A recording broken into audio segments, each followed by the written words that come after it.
ஜனநாயக உரிமையை செலுத்துறதுக்காக அங்கே வந்தேன். கடந்த எல்லா எலெக்ஷனுக்குமே என்னோட உரிமையை நான் கரெக்டாக செலுத்திக்கிட்டு இருக்கேன்.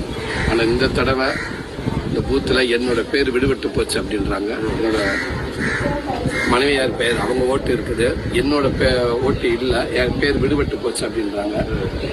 இருந்தாலும் 100% ஜனநாயக உரிமையை ஆற்றுறதுக்காக வந்தேன். அது நடக்கலையே அப்படின்றப்ப மனவேதனையா இருக்குது. ஆற்ற முடியலன்னு நினைக்கிறப்ப ரொம்ப மனசு கஷ்டமா இருக்குது. இது எங்க யாரோட தவறு எப்படி தவறு நடந்ததுன்னு தெரியல.